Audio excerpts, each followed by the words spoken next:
बिस्मिल्लाहिर्रहमानिर्रहीम। Programme inside the news और मैं हूं डॉक्टर सना गौरी। बड़ी पाकिस्तान की तारीख रही है कि जब भी किसी एक सियासी जमात के खिलाफ कुछ होता है तो दूसरी पार्टी उस पर खुश हो रही होती है।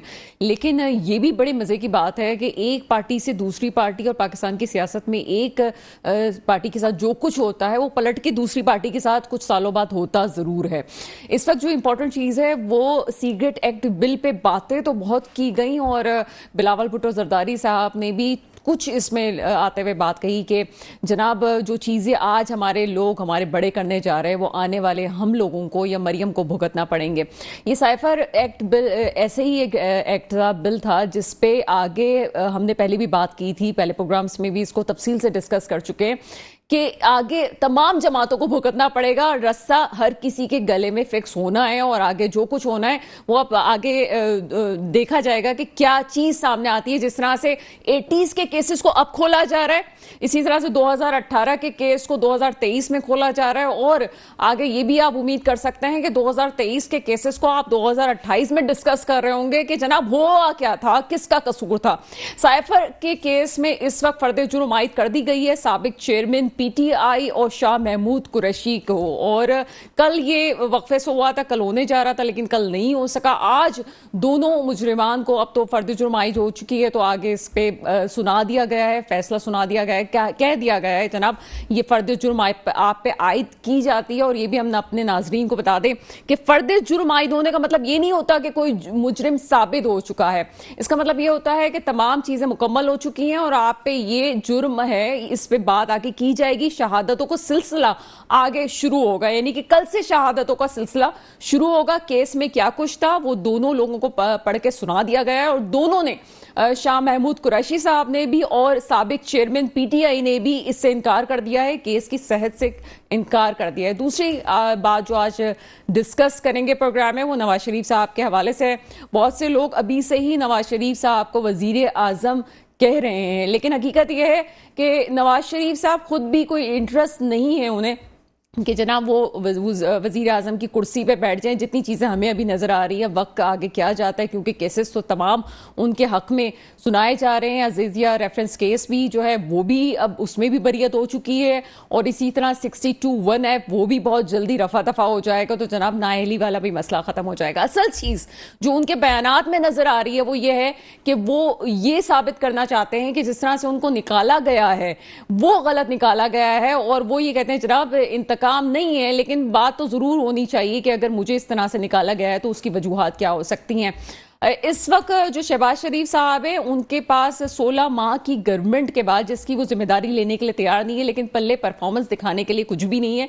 हाँ, नवाज शरीफ साहब का फेज जरूर था जो नून लीग को जिंदा कर सकता था और नवाज शरीफ जो है वो वाकई ऐसा हुआ कि मुस्लिम लीग नून को वापस से जिंदा करने में एक इंपॉर्टेंट किरदार उन्होंने अदा किया। और आगे अगर आप कहें कि जी इलेक्शन के फैसले पहले ही हो चुके तो ये थोड़ा सा बात ज्यादा हो जाएगी। हम ये कह सकते हैं कि नवाज शरीफ साहब का भी अपना वोट बैंक मौजूद है।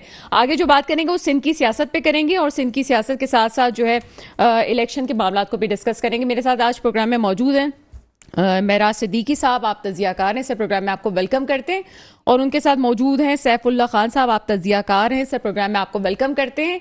और साथ ही साथ सफदर अब्बासी साहब हमें ज्वाइन करेंगे, जीडीए से आपका ताल्लुक है। सबसे पहले महराज सिद्दीकी साहब आपकी तरफ चलते हैं। साइफर केस में फर्द जुर्म आयद कर दी गई है, क्या कहते हैं इस हवाले से आप? देखिए, जैसे आपने बताया कि इस जो साइफर केस है उसमें जो अभी तो यकीनन लोग आएंगे, विटनेसेस खड़े होंगे और इस पर सज़ा क्या कंडीशन होती है, इट्स टेक टाइम। लेकिन यकीनन हर गवर्नमेंट जो पिछली गवर्नमेंट होती है उसके ख़िलाफ़ जिस किस्म के जो भी इक़दाम करती है, हर गवर्नमेंट को ये बात ज़हन-नशीन कर लेना चाहिए कि हमारे साथ भी ये होना है। देखिए, जस्टिफिकेशन बहुत ज़रूरी है। आवाम किसके साथ है, आवाम को किस तरह मोबिलाइज़ किया गया है, किस तरह कम्युनिकेट किया गया है। यकीनन जो साबका वज़ीर आज़म हैं और जो वज़ीर ख़ारजा हैं वो यकीनन उनकी जो पाकिस्तान के अंदर यूथ जो है वो अब तक उसी पहराए में मौजूद है। यकीनन उनको कोई ना कोई सब्स्टिट्यूट जो है वो सही मिलने पर ही, देखिए आवाम को तो दोनों सूरतों में नहीं है। जब इमरान खान हुकूमत में थे तो आवाम को ये उम्मीद थी कि जैसे मुराद सईद कहते थे कि 2 अरब रुपए आएंगे, बाहर से डॉलर्स आएंगे और 1 अरब रुपए जो है पाकिस्तान में लगेगा और 1 अरब रुपए हम कर्जे को देंगे। आवाम को ना उस वक्त कोई फ़ायदा था, ना 14 महीने के शहबाज शरीफ की हुकूमत में कोई फ़ायदा था, ना अभी साइफर क्राइम के बेसिस पर कोई फ़ायदा है। आवाम को जो रिलीज़ मिल रही है वो इस टाइम पर है। पहले कभी भी सियासी हुकूमत जो नालायक रही है उसने हमेशा किसी चीज़ के प्राइस को अगर फिक्स किया है तो वो नीचे नहीं आई है बल्कि ऊपर ही गई है। लेकिन ये जो अभी केयर टेकर गवर्नमेंट है इसने फिर भी डॉलर की कीमतों में काफ़ी कमी वाक़ई की है, चीज़ों की कमी में चीज़ें की हैं, तो आवाम को फिर भी रिलीफ इससे है। आवाम को इससे रिलीफ नहीं हो रहा है कि नवाज शरीफ पे आने पर हुकूमत के पास, आवाम के पास रिलीज तो कोई चीज़ की नहीं मिली, सब्सिडीज किसी चीज़ की नहीं मिली। तो मेन तो ये है कि आवाम को इससे कोई गर्ज नहीं है।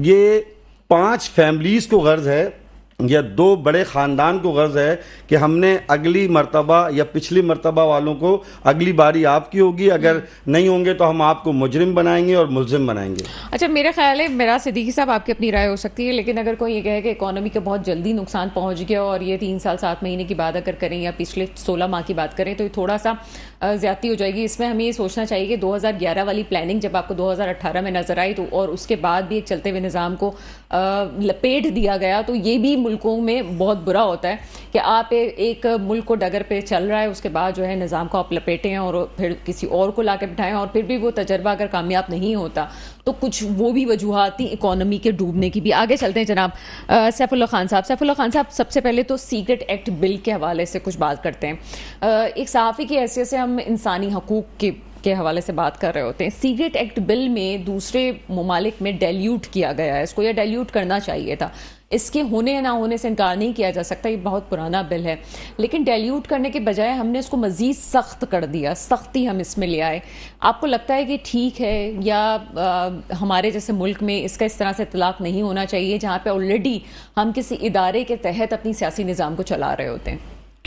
देखिए, बुनियादी तौर के पे पाकिस्तान में अगर देखा जाए तो जब से पाकिस्तान बना है चंद सालों बाद ही ये जो इन्वॉल्वमेंट गवर्नमेंट के अंदर जो है इदारों की जो इन्वॉल्वमेंट है उसकी वजह से जो आवाम के जो बुनियादी जो हकूक़ हैं वो सल्ब हैं। आप बेशक इसको 60s में देख लें, कभी एब्डो के नाम से आया हुआ है, कभी किसी और नाम से आया हुआ, उसके बाद ज़ियाउल-हक का दौर देख लें, ज़ियाउल-हक के बाद बाकी कई मरतबा इस तरह भी हुआ कि जो ये जो गवर्नमेंट्स जो हैं, प्राइवेट गवर्नमेंट्स जो हैं, जो कि मार्शल के तहत नहीं थी, सियासी हुकूमतें थी, वो मार्शल की हुकूमतों से ज़्यादा उन्होंने इक़दाम किए। जिस तरह आप इसमें देख लें कि पिछला जो इमरान खान की जो गवर्नमेंट जो गुजरी है उसके अंदर जो हुआ, या मुशर्रफ की जो गवर्नमेंट जो थी, तो जो सीक्रेट एक्ट के तहत जो पाकिस्तान में जो होता है वो एक बड़ा, दुनिया में ऐसी मिसाल बहुत कम मिलती है। तो बेसिकली आवाम को जो है वो एक साइड के ऊपर इन्होंने एक उस तरफ लगा दिया कि लोग अब इस तरफ देखते नहीं हैं। जिस तरह मिसिंग पर्सनस जो हैं, वो बलूचिस्तान के मिसिंग पर्सनस का एक इशू है, आपके जो सहाफ़ी है उनकी मिसिंग पर्सनस का इशू रह जाता है, घर से कौन बंदा किस वक्त उठ रहा है पता नहीं चलता। आज भी 26 आदमी एमक्यूएम के गायब है, आज तक मिसिंग पर्सन में उनका पता ही नहीं है। इस तरह ये मिसिंग पर्सन्स और ये जो सीक्रेट जो बिल जो है, इसका जो इम्तजाज जो है ये पाकिस्तान की सियासत के ऊपर, और जो हमारी जो नई जो आने वाली जो नस्लें जो हैं, हम तो भुगत चुके हैं जो, लेकिन जो नई आने वाली जो नस्लें, इनके ऊपर एक बड़ा गलत इम्पैक्ट छोड़ के जा रही हैं। अच्छा, मैं यहाँ पे बात एक क्लियर करना चाहूँगी, ऐसा नहीं कि हम किसी इदारे के बारे में बात कर रहे हैं, कि इंसानी हकूक़ की बात है कि सीक्रेट एक्ट बिल जैसे बिल्स को थोड़ा नरम किया जाता है, डाइल्यूट किया जाता है, उसमें कोई आसानियाँ लाई जाती हैं। लेकिन यहाँ वो मुल्क है मेरा कि जहाँ पे बहुत जल्दी नौजवानों के जहनों को इस्तेमाल कर लिया जाता है, तो उसमें इन बिल के हवाले से ये भी देखना चाहिए कि उसके ज़िम्मेदारान कौन है। हम स्पेसिफिकली ये बात नहीं इस वक्त कर रहे हैं कि साबिक चेयरमैन PTI ने क्या किया, उनकी वजह से क्या कुछ हुआ।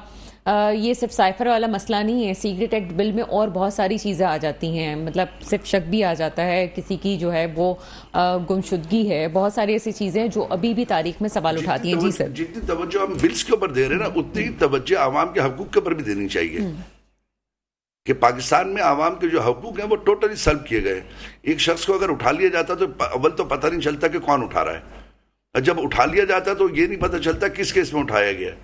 तो आवाम के हकूक़ को भी तो देखा जाए ना, कि आवाम जो टैक्स पेयर है, ये जो आवाम है वो कहाँ खड़ी हुई है, ये भी एक इशू है। बिल्स अपनी जगह पर, बिल तो पाकिस्तान में जितने हर जो आता है साहिब इक़्तिदार वो अपने हिसाब से बिल बनाता है, वो बिल बनते चले जाते हैं, लेकिन बिल के एंड में जो है वो पाकिस्तान के जो आवाम के साथ जो हो रहा है उसके ऊपर भी तो कोई तवज्जो देने वाला होना चाहिए। ठीक है, इसी सवाल के दूसरे पहलू की तरफ हम चलते हैं और आप ही से मैं कंटिन्यू करूंगी। खासतौर पे इमरान खान साहब साबिक चेयरमैन पीटीआई के हवाले से कहा जा रहा है जी साइफर केस को आप किस तरह से देखते हैं, और इसके हवाले से मजीद जो बातें हम करेंगे वो एक क्योंकि तवील गुफ्तगू है तो मैं चाहती हूँ कि एक ब्रेक पे चले जाएं, और ब्रेक से पहले एक सवाल छोड़ के जा रही हूँ कि साइफर केस जो है स्पेशली सीक्रेट एक्ट बिल के हवाले से उसमें बात की कि उसमें क्या होना चाहिए था क्या नहीं होना चाहिए था, लेकिन स्पेसिफिकली साइफर केस क्या है और उस पर हमारे जो मेहमान हैं उनकी क्या राय है। एक छोटा सा ब्रेक है, ब्रेक के बाद बात करते हैं।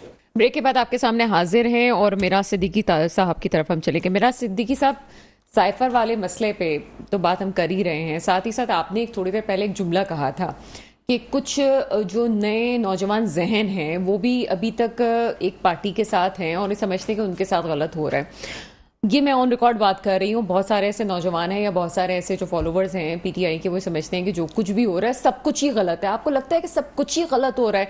ये साइफर वाला केस आप समझते हैं कि वाकई ऐसा केस था कि जिसमें हम ये समझ सकते हैं कि मुल्क की सलामती को नुकसान पहुंचाने वाली बात थी और ऐसा नहीं करना चाहिए था? हाँ, देखें, पाकिस्तान का एक अलमिया रहा है कि हम फुकदान पाकिस्तान में लीडर्स कर रहा है, और लीडर्स सही मायने में जो एक्सप्लेनेशन लीडर्स की है, लीडर्स अपनी ज़ात की बात या अपनी ज़ात की कोई चीज़ नहीं सोचता, वो बल्कि सामने वालों के फॉलोवर्स के मकसद, उनकी डिस्टैनी को अंडरस्टैंड करता है, उनकी नस्लों के लिए सोचता है, तो वो लीडर कहलाता है। देखें, इमरान खान बहुत बड़े हीरोज़ बिल्कुल होंगे, लेकिन जितने हिकमत अमली में, सियासी स्ट्रैटेजी में प्रेसिडेंट बनने के बाद, मैंने 3.5 साल पहले भी आपके प्रोग्राम में ये बात पहले भी की है कि देखें, जब आप किसी के सामने एक बिल फाड़ेंगे और आप ये कहेंगे कि जब डॉलर बढ़ेगा तो वज़ीर आज़म चोर होगा, जब यूथ, ये बहुत अच्छी बातें हैं जो हमें एक पेनफुल एक हैप्पीनेस होती है कि कोई शख्स ये बात कह रहा है जो मेरे दिल को अपील करती है। मेरा बजट इसमें पूरा नहीं होता लेकिन मेरा वज़ीर आज़म समझता है। ये बात एक यूथ के लिए, पाकिस्तान आज 67% यूथ का मुल्क है, तो ये बात उस अपीलिंग है, लेकिन उसके मकसद ये हो कि 3.5 साल के बाद अगर उसे हटा दिया जाए तो 3.5 साल के अरसे में शुरू के 9 महीने में आपके पास जब कोई स्ट्रेटेजी नहीं होगी, वो IMF से आप कर्जा नहीं लेंगे, फिर वही 9 महीने के बाद जब आप लेंगे तो आपका इंटरेस्ट रेट किस जगह पर पहुंचता है? इसका मतलब आपकी गलत हिकमत अमली की वजह से पाकिस्तान किस नहज पे पहुंच रहा है। दूसरी बात है, आपने वो तमाम बातें की जो एक यूथ के दिल की आवाज थी। अच्छा, लेकिन मैं इसमें एक अर्ज कर रहा हूं, इससे पहले भी जो सीक्रेट एक्ट का मसला है या दीगर चीजें हैं, देखिए मैं कहता हूं, मुझे, आपको या सैफुल्लाह साहब को क्यों नहीं एजेंसियां ले गई? नहीं ले जाती हैं, कहीं ना कहीं बिहाइंड ऑफ सीन कोई मसला है। देखिए, या तो हमारी सोहबत का मसला है, हमारी बैठक का मसला है। अगर हुकूमत या इस्टेब्लिशमेंट बलूचिस्तान के खिलाफ होती तो आज काकड़ साहब वजीर आजम नहीं होते। यकीनन पाकिस्तान चारों के चारों सूबों में यहाँ मौजूद है। हाँ, कहीं ना कहीं से रॉ और बाहर के ममालिक की जो एजेंसियां हैं वो पाकिस्तान के अंदर सियासी लोगों के जरिए यूथ के अंदर पाकिस्तान मुखालिफ मुहिम चलाने में हम मदद कर रहे हैं। हम गैर महसूस तरीके से किसी और की पैरवी कर रहे हैं। जब ये मामलात होंगे तो यकीनन फिर कहीं ना कहीं कंट्रोल भी होगा, और करना भी चाहिए, जहां पर मुल्क की सालमियत का मसला हो। जन्नत का माहौल नहीं है और ना ही हम किसी इदारे के बारे में किसी बात करते हैं। और काकड़ साहब का आपने जिक्र किया तो मेरिट डीमेरिट पे भी बात होनी जरूरी है। मैं इस टॉपिक पे नहीं जाना चाहती, लेकिन आगे बात करते हैं जनाब। एक और चीज़ जो आपने कही है और आप इसे मैं कंटिन्यू करवाऊंगी कि आपने ये कहा कि नौजवान जहन जो है, क्योंकि आपका एजुकेशन से भी ताल्लुक है, नौजवान जहन जो है वो चाहता है नए स्पेस को देखना और नई सोच को देखना। बिल्कुल ठीक बात है, तभी वो शायद साबिक चेयरमैन पीटीआई के साथ गए थे। लेकिन इस वक्त जो एक और यूथ को चेहरा सिंध में नजर आ रहा है जो कि फेडरल सतह पे पहुंचने के लिए तैयार है, उड़ान भर रहा है, खुद उनके वालिद साहब पीछे उनको हटा रहे हैं, वो ऐसी ऐसी बातें भी कर जाते हैं। आप किस हद तक समझते हैं कि बिलावल भुट्टो जरदारी साहब भी यूथ का फेस है? देखिए, मैंने इस पहले भी कहा था कि लास्ट टाइम जब ये बल्दियाती इलेक्शंस थे, मैंने कहा पीपल्स पार्टी की जो बका है, अगर पीपल्स पार्टी उर्दू स्पीक को माइनस करके सिंध के अंदर बहुत लॉन्ग टाइम तक एग्जीक्यूशन बॉडी में नहीं रह सकती, मजबूरी है। लेकिन खैर उनकी अपनी हिकमत अमली चेंज हुई है। कराची शहर में मुख्तलिफ उर्दू स्पीच को ये इनरोल कर रहे हैं, अपने पास ला रहे हैं। भले से उनके मफादात क्या हैं, कराची की सीट लेने की वजह से हैं, लेकिन देखें जरदारी साहब यकीनन दूर अंदेश आदमी तो हैं, मैं सियासतदान तो परफॉर्मेंस पे हैं। तो अभी बात नहीं, अभी तो मैं कह रही हूँ कि यूथ को कितना ट्रैक कर सकते हैं। यूथ जो है ना, मैं आप माशाल्लाह खुद एज ए पीएचडी हैं, जो हमारी तरबियत का सेक्टर है, यूथ लेक्चर स्पीक और तकारीर से नहीं सीखती है, हम सीन और बिलीफ से करते हैं। हमारे पास जो हिस्ट्री है वो चोरों की है, हमारे पास हिस्ट्री है पाकिस्तान से पैसे ले जाने वालों की है, हमारे पास हिस्ट्री है हर शख्स जब हुकूमत से निकलता है तो आवाम के साथ इसलिए खड़ा होता है कि उसको फिर दोबारा झंडे वाली गाड़ी चाहिए होती है। 3.5 साल हुकूमत के बाद निकलने के बाद ऑपोजिशन नहीं किया गया, बल्कि दोबारा वजीर आजम बनने की जद्दोजहद की गई। ऑपोजिशन में रहते हुए भी हम बहुत सारे काम कर सकते थे। यही हाल हमारे कराची और हैदराबाद की तंजीमों का है, यही हाल हमारे सिंध की तंजीमों का है, यही हमारी जो जीडीए बनी है उसका भी मेन बैकग्राउंड यह है कि कैसे ये बत्तड़बान हम झंडे वाली गाड़ी का कर सकते हैं। मैं अर्ज कर रहा हूं, आवाम यूथ के बारे में कौन सोच रहा है, कौन रिलीफ के बारे में सोच रहा है? एक शख्स के घर में उसकी 50,000 तनख्वाह है, 40,000 रुपए तो उसको बिजली का बिल चले जा रहा है। कोई कहता है 40% बिजली का बिल है, उसको 80% से ज्यादा बिजली का बिल जा रहा है। आज तक के इलेक्ट के खिलाफ जो भी प्रोटेस्ट होता है, सियासी लोग नहीं खड़े होते हैं। मैं कहता हूं आवाम के लिए बुनियादी फंडामेंटल 3 चीजों पे काम कर दें। हेल्थ पे कोई काम नहीं है, एजुकेशन पे कोई काम नहीं है। जी ठीक है जनाब। यहाँ पे प्रोग्राम में जो गेस्ट होते हैं उनकी राय से हमारे मुत्तफिक होना जरूरी नहीं है, एक बात करना जरूरी होती है, क्योंकि कुछ इदारे और कुछ नाम जो है वो हमारी पॉलिसीज के भी मुख्तलिफ हो सकते हैं, लेकिन यहाँ पे गेस्ट जो है उनकी राय का हम एहतराम करते हैं। आगे चलते हैं जनाब। सैफुल्लाह खान साहब, सिंध की सियासत पे स्पेशली बात हो रही है। आपको जब हम कहते हैं जनाब यूथ के हवाले से बात करते हैं, आपको लगता है कि बिलावल भुट्टो जरदारी साहब भी यूथ का एक फेस है और आगे उनकी तरफ जो है वो यूथ अट्रैक्ट हो सकती है? बिल्कुल आपने सही कहा, लेकिन अभी अजी साहब बात कर रही थी कि ये यहाँ पे मसला है good cop and bad cop का।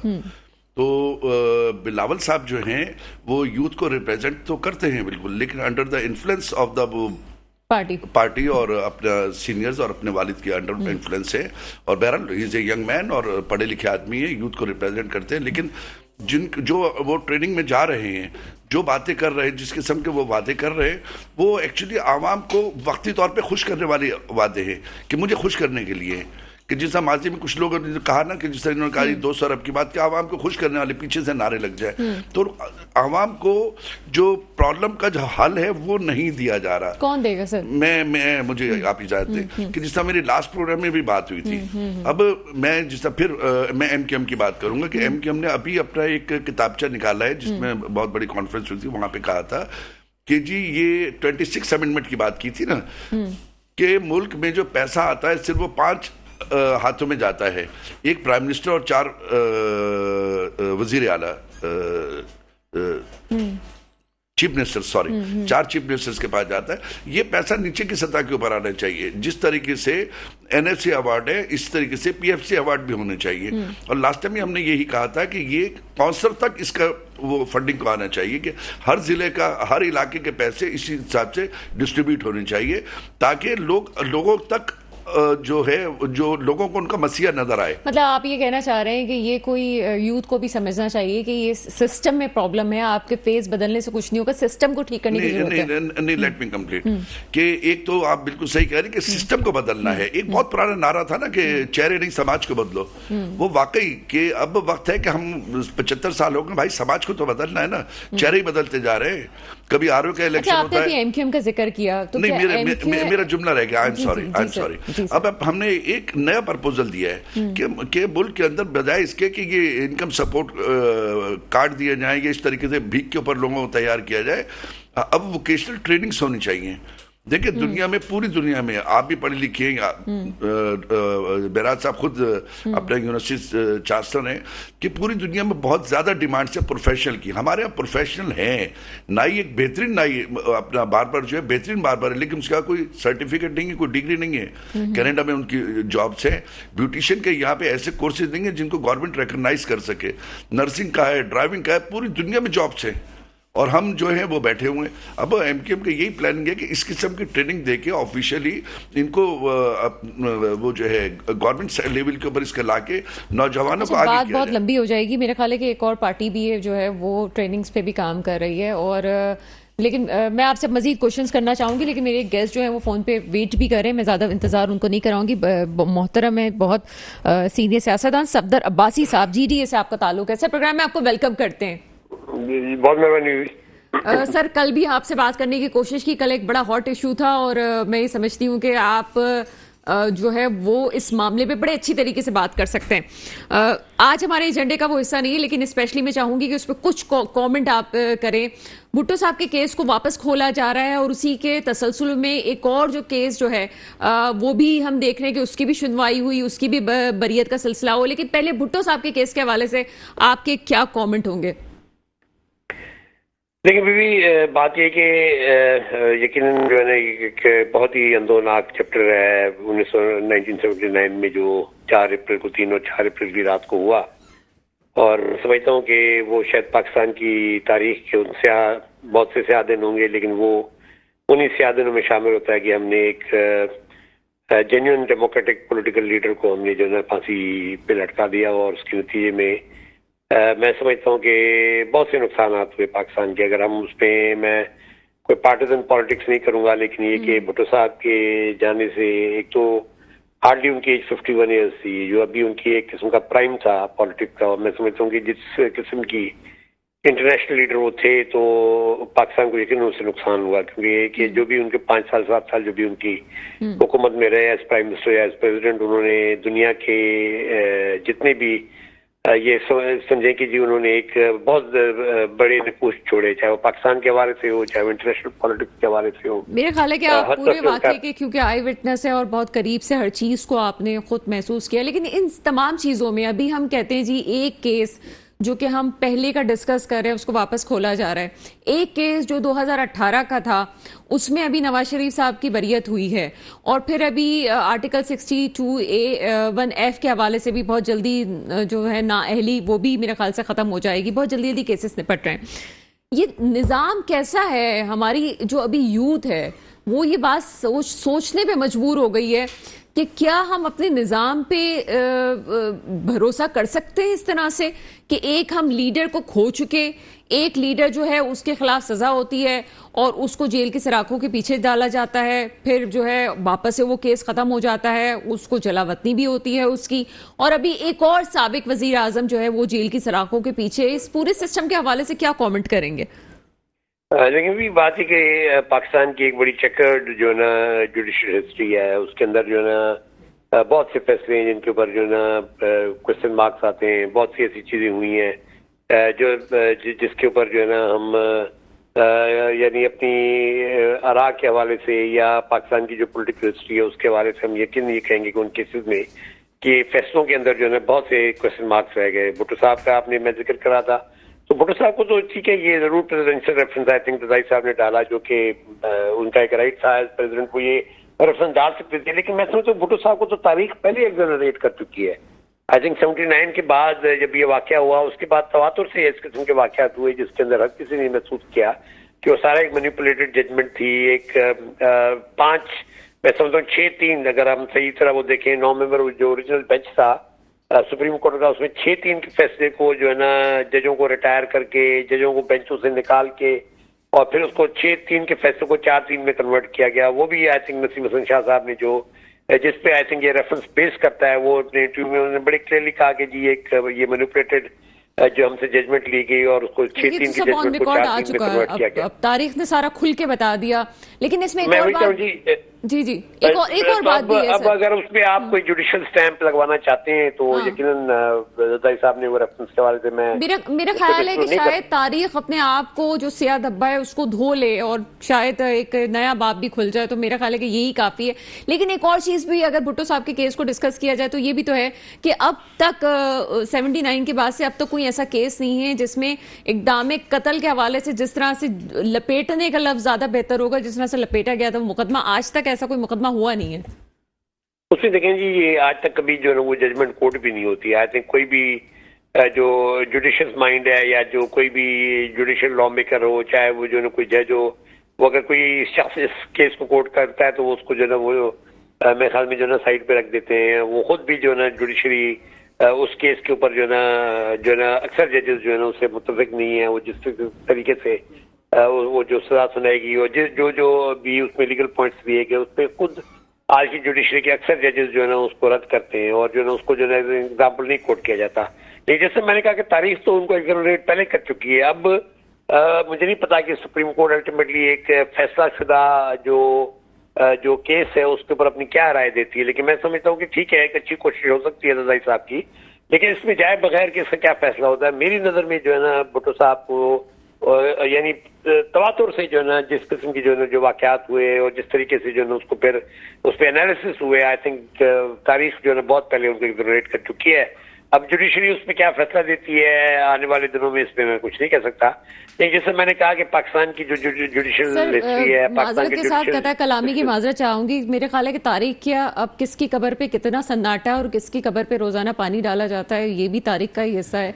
तो ये भी जो है मेरा ख्याल है कि ये भी माजरत के साथ, किसी को अगर बुरा लगे तो जी। नहीं, हमें अब उसमें किसी को पर्सनल इस पे मैं कोई जजमेंट नहीं पास करना चाहता, लेकिन ये कि कोई तारीख है कि जी भुट्टो साहब को आज उसी तरह लोग याद करते हैं जिस तरह शायद जो आज से। सर मैं वही कह रही हूँ, आज उनकी कब्र पे रौनक है और जो चीज हुई है तो बहरहाल उस पर हम बात नहीं कर सकते। सर मैं आती हूँ आपकी तरफ, सैफुल्लाह खान साहब कमेंट करना चाहते हैं इस पे। जी सर। पहले तो डॉक्टर साहब अस्सलाम वालेकुम, सैफुल्लाह खान बात कर रहा हूँ कराची से। जी खान साहब, कैसे हैं जनाब? अल्हम्दुलिल्लाह, मेरे आप बड़े मोहतरम और हमारे सीनियर्स में से हैं।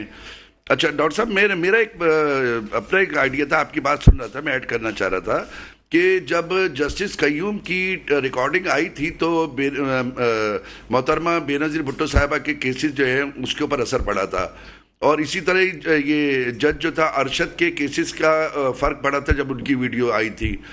तो अगर ऐसा ही जिस तरह भी आपने कहा ये तारीख का हिस्सा कि 7 जजों में से एक को बीमार कर दिया और एक को रिटायर कर दिया था और 5 जजों में से 3-2 का फैसला हुआ था, आपको भी याद है, मुझे भी याद है, जिसमें अब 5 में से जस्टिस नसीम हसन शाह ने तो खुद कन्फेस किया है, उन्होंने तो कन्फेस किया है। तो मैं वही कह रहा हूँ जी, इनफैक्ट थोड़ा सा मैं आपको करेक्ट करूंगा, 9 मेंबर बेंच थी जी जिसमें जस्टिस कैसर खान को रिटायर कर दिया गया और जस्टिस वहीदुद्दीन अहमद वक्ती तौर पर बीमार हुए तो उनको जो है ना बेंच से हटा दिया गया, तो वो फिर 9 मेंबर बेंच जो है 7 मेंबर बेंच बन गया। उसमें भी जो है ना भुट्टो साहब के हक में था, 4-3 की जजमेंट जो है ना भुट्टो साहब के हक में थी। लेकिन फिर जस्टिस नसीम हसन शाह आखिरी दिनों के अंदर जो है ना वो जाके उन्होंने, और उसका फिर उन्होंने कन्फेशन भी की, शायद उनके जमीर पे एक बोझ था और उस जमीर पे अपना जो बोझ था वो उसको उतार के चले गए। तो इसी तरह जैसे आपने मोहतरमा की केस का जिक्र किया, उसके अंदर यकीनन जो जस्टिस कय्यूम साहब की जो टेप्स थी उन्होंने एक वाइटल रोल प्ले किया at the end of the day कि भाई जो भी कन्विक्शन हुई थी वो कन्विक्शन जो ड्यूरस में की गई थी। तो ऐसे बहुत से केसेस हैं, मतलब उस पर डिस्कस किया जा सकता है आजकल। हाँ, बिल्कुल सही है। यानी एक वक्त था कि जुडिशरी के अंदर जो ना मियां साहब को कन्विक्ट करने के लिए एक बहुत ज्यादा लंबी रश लगी हुई थी, अब उनको एग्जोनरेट करने के लिए एक बहुत लंबी रश लगी हुई और एक जल्दबाजी का मुजाहरा हुआ। तो ये पाकिस्तान की तारीख चल रहा है, आप खुल के जी सर, आपको तो इस वक्त अलायंस वाला सिलसिला है तो मुझे लगता है कि आप बहुत खुल के नहीं बात कर सकेंगे, लेकिन क्या आप इस हकीकत से इनकार करेंगे कि जितनी गैर शफाफियत से 2018 में केस को निपटाया गया उतनी ही गैर शफाफियत इस वक्त भी नजर आ रही है केस को खत्म करने में? देखिए वो सुप्रीम कोर्ट का बेंच था और एक काफी लंबे अरसे तक वो जो कार्रवाई हो रही थी अपना जो उनकी ये पनामा पेपर्स के केस के हवाले से, लेकिन उसमें जो मैं समझता हूँ कि आइसोलेशन में एक केस लिया गया, इस हद तक दुरुस्त है, लेकिन मैं समझता हूँ उसके अंदर काफी सारा मवाद था, JIT का भी काफी सारा मवाद था। मैं ये नहीं कहूंगा कि जी टोटली जो ना मियां साहब एग्जोनरेट होते हैं सारे अमल से, क्योंकि एवन फील्ड अपार्टमेंट अब तो यानी एक सामने चीज आपको नजर आ रही है ना, खड़ी है सामने, मतलब उसमें रिहाइश भी है, लोग रहते भी हैं। तो आई थिंक यानी दोनों तरफ अगर हम देखें तो उस वक्त जो है एक पलड़ा एक तरफ था, अब जो है ना पलड़ा दूसरी तरफ है, तो फिर उसके मुताबिक ही फैसले आ रहे हैं। तो मैं समझता हूँ कि ये सारी, जैसे मैंने कहा कि पाकिस्तान की जुडिशरी हिस्ट्री इस किस्म के जो है 2 मिलियन से भरी पड़ी है और उसको अब हम किस तरह देते हैं। एक बड़ा इंस्टीट्यूशनल क्राइसिस है, मैंने पहले भी आपके प्रोग्राम में इस बात का जिक्र किया कि जी पाकिस्तान के अंदर पर शदीद किस्म का जो है ना एक इंस्टीट्यूशनल क्राइसिस है, जहाँ हमारी इंस्टीट्यूशंस जो है ना वो आज पाकिस्तान के अवाम के लिए डिलीवर नहीं कर पा रही हैं, हमारी इंस्टीट्यूशन जो है ना इंसाफ के हवाले से डिलीवर नहीं कर पा रही, पाकिस्तान के मुआशी मसाइल उस हवाले से डिलीवर नहीं कर पा रही। तो एक सीरियस किस्म का मुझे इंस्टीट्यूशनल क्राइसिस नजर आ रहा है हर तरफ। अब इसको किस तरह ठीक किया जा सकता है, और इसी के साथ मैं उस पर शायद पता इतना ज्यादा कमेंट न कर सकूं, लेकिन ये कि ये एक बहुत बड़ा डिलेमा है। सर मुझे तो लगता है कि कमेंट आपको ही करना चाहिए, और बड़ी इंटरेस्टेड गुफ्तगू चल रही है, लेकिन मुझे एक ब्रेक का कहा जा रहा है। शॉर्ट ब्रेक के फौरन बाद आपके सामने हाजिर होते हैं और बात को यहीं से कंटिन्यू किया करते हैं। ब्रेक के बाद आपके सामने हाजिर हैं, जहां इस वक्त सफदर अब्बासी साहब ने बात की कि कुछ कंफ्यूजन्स हैं जिसको ठीक होना ज़रूरी है। कैसे ठीक होगा, ये ठीक करना इसलिए भी ज़रूरी है कि आगे जो चीज़ें हैं अगर मज़ीद बिगड़ती गई तो वो आपका नौजवान जो है इस वक्त जितनी मसाइल में है शायद वो ज़हनी तौर पे मज़ीद मसाइल का शिकार हो जाए। ऐसा होना नहीं चाहिए। स्पेशली सिंध के हवाले से मैं बात करूंगी। आपकी तरफ आते हैं मेराज सिद्दीकी साहब, बड़े करीब से आपने सिंध की सियासत को भी देखा है, क्या समझते हैं आगे सिंध में पीपल्स पार्टी इस वक्त कहाँ खड़ी हुई है, जबकि उसके खिलाफ जो है एक अलायंस बहुत बड़ा बनने जा रहा है जिसमें नून लीग भी है, बल्कि बन चुका है। नून लीग है, MQM है, GD है, और GDA में 5 जमातें शामिल हैं। किस तरह से देखते हैं इस मामले को? देखें, कराची और हैदराबाद तो यकीनन पिछले कई सालों से, कई डिकेड से कह सकते हैं, वो बेसिकली MQM के पास है, उर्दू स्पीक्स की आबादी है। उर्दू स्पीक्स के बाद यकीनन ये एक सूटेबल पार्टी है जिनकी हमेशा जो लीडरशिप है वो उनके हमजुबान रही है और उनके तकरीबन मतलब उनकी बात को समझते और उनके कल्चरल को अंडरस्टैंड करते हुए रहे हैं। जो इंटीरियर का मसला है, देखिए वो इंटीरियर से अगर हम ये कहते हैं कि लाड़काना से आप नून लीग को जितवाएंगे या जीत जाएगी, तो इसको अंडरस्टैंड करना पड़ेगा। इंटीरियर का जो गांव है, जो खेत है, जो इलाके हैं, वो इलाकाई लोगों के, वडेरों के अपने वोट्स हैं। ये ख़त्म नहीं हुआ है, जागीरदार निज़ाम ख़त्म नहीं हुआ है। वो यकीनन उनके गाँव हैं, किसी के 5000 गाँव हैं, किसी के पास 6000 गाँव हैं। वो उनका लीडर जो है उसकी मर्जी होती है कि वो कल PTI में जाए, कल पीपल्स पार्टी में जाए, कल नून लीग में जाए। गाँव भी खुद ब खुद बना देते हैं, गाँव भी खुद ब खुद बना देते हैं। जो आपके पास जो कंडीशन है, मैं कहता हूं किसी भी किस्म की अलायंस करें, जो पार्टी सिंध के अंदर 3 काम करेगी वो उसे कोई भी वो हारने की कोई उम्मीद नहीं है। और अगर ये 3 काम नहीं करती तो जीतना नामुमकिन है। देखें, कराची जैसे मेगा सिटी के अंदर जो यूथ है वो क्रिस्टल से मर रही है। एक एक इलाकों में 100 लड़के क्रिस्टल पे। इवन अभी कराची का लास्ट वीक केस है जिसने अपने पूरी फैमिली को मार दिया है क्रिस्टल पीने वालों ने। एक भी सियासी पॉलिटिकल बंदा इस पे खड़ा नहीं होता है कि जी हम किसी तरह क्रिस्टल को रुकवाएं, सवाए उसको इक़्तिदार पे आने के लिए। दूसरी बात यह है कि इससे निकलना पड़ेगा पीपल्स पार्टी को, MQM को, GDA को, कि वो सिर्फ अपने लोगों को जॉब देंगे।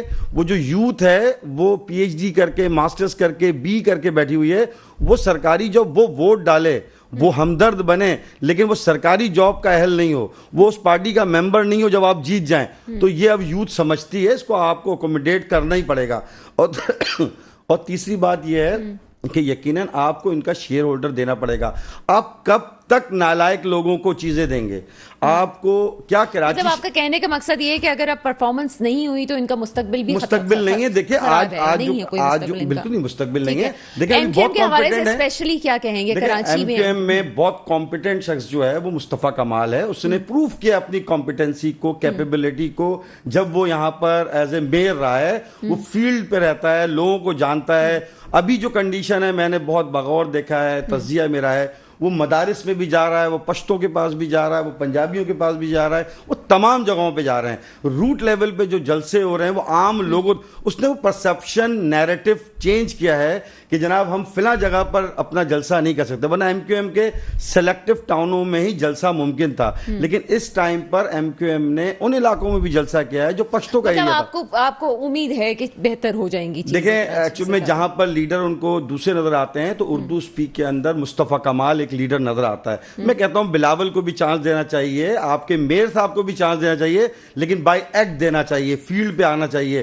तो जिसको ग्राउंड रियलिटी का नहीं पता होगा, अब ऐसा नहीं होगा इस मुल्क के अंदर, इस सूबे के अंदर, और स्पेशली कराची के अंदर, कि आप किसी खंबे को खड़ा कर देंगे और उसकी किसी एक बंदे की आवाज के बकदर कोई और अगर यूथ ऐसा करेगी। देखें, एक अर्ज करूं मैं आपसे, जब कोई शख्स करप्शन करता है, जब असेंबली में चोरी करता है, मुल्क का पैसा ले जाता है, उसकी वजह से लोग हेरोइन बिकता है, जमीनें कब्जा होती हैं, तो जितना इस वजीर के ऊपर गुनाह होता है उतना ही उस वोट डालने वाले पे भी गुनाह है। तो वो अपनी आपका पॉइंट आ गया मेरा सिद्दीकी साहब। आपका मकसद ये था कि अगर परफॉर्मेंस अब नहीं दिखाई, चाहे कोई भी पार्टी हो, वो आगे नहीं जा सकती। सर क्या कहेंगे सिंध की स्पेशल सूरत हाल पे? सिंध में पिछले 15 साल से डायरेक्ट पीओ पार्टी की हुकूमत है और जो इलाकाई जो हुकूमतें, जो निज़ाम जो है उसके ऊपर भी पीओ पार्टी मुसल्लत है। जिस तरह आप सिंध बिल्डिंग कंट्रोल अथॉरिटी देख लें या दूसरी चीजें देख लें, तो पीओ पार्टी की मुसल्लत है। और सिंध की आप पूरा का पूरा, मैं बाई रोड बहुत सफर करता हूँ, मुझे आइडिया है कि जब पंजाब की रोडों के ऊपर जाते हैं तो एक अलग एक कल्चर नजर आ रहा होता है, और जैसे सिंध में हम एंटर होते हैं, अबाड़ों से एंटर होते हैं, तो इस तरह के खड्डे मिलते हैं, वो भी हमें यहाँ उसका अंदाजा होता है। तो सिंध के अंदर जिस तरीके से काम हुआ अभी आपको, आप सबकी आंखों के सामने है कि जी मोटरवे का पैसा जो है वो 2.5 अरब रुपया वो सरकारी लोग खा गए, डिप्टी कमिश्नर खा गए, और उसको कुछ पता ही नहीं, मोटरवे रुक गई है, आवाम ने जिससे सहूलत हासिल करनी थी वो रुक गई है। तो बेसिकली बुनियादी तौर के ऊपर अब सिंध के अंदर चेंज आना चाहिए, और उस चेंज में एक बहुत बड़ा कंट्रीब्यूशन जो है वो मुत्तहिदा कौमी मूवमेंट का होगा। जिसका बहुत कुछ मैं कहना चाह रहा था, मेरा सिद्दीकी साहब ने कह दिया कि एमकेएम के पास ऐसे टैलेंटेड लोग हैं। एक दौर था जब फारूक सत्तार साहब आए थे, उन्होंने भी अपने आप को मनवाया था, उसके बाद मुस्तफ़ा कमाल आए, उन्होंने भी अपने आप को मनवाया और कराची के अंदर काम किए, और आज 15 साल से सिंध में मुसल्लत है पीओ पार्टी की हुकूमत।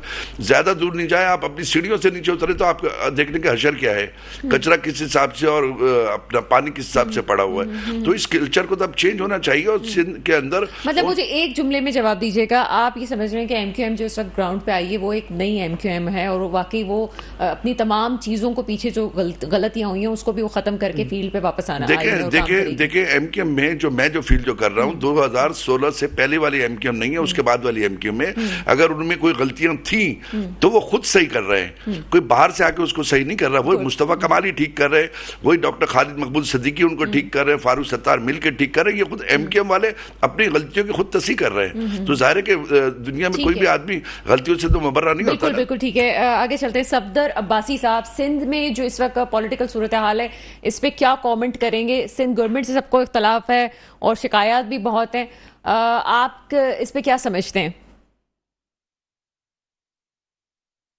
सफदर अब्बासी साहब मेरे साथ मौजूद हैं। राब्ता मुनक़ता हो गया, लेकिन बात यही है कि इस वक्त चाहे वो फेडरल हो या प्रोविंस की सतह पे बात की जाए, अगर परफॉर्मेंस नहीं दिखाई है तो चाहे जितनी बड़ी भी पार्टी हो, फेडरल की सतह पे हो, छोटी पार्टी हो, बड़ी पार्टी हो, वो आगे नहीं चलने वाली है। वो सियासतें अब खत्म हो चुकी हैं कि आप लोगों को बता ना सके जनाब ये हुआ यूं हुआ, कुछ छुप नहीं सकता। यहाँ पे हर चीज जो है वो कंप्यूटर पे ही मौजूद है, और आज का नौजवान सोच भी सकता है। दुआ वही है जो हमेशा होती है, मेरे मुल्क पे वो हुक्मरान आए जो वाकई मेरे मुल्क के मुस्तकबिल की हिफाजत करें। इसके साथ ही प्रोग्राम का वक्त खत्म होता है, मुझे इजाजत दीजिएगा, खुदा हाफिज।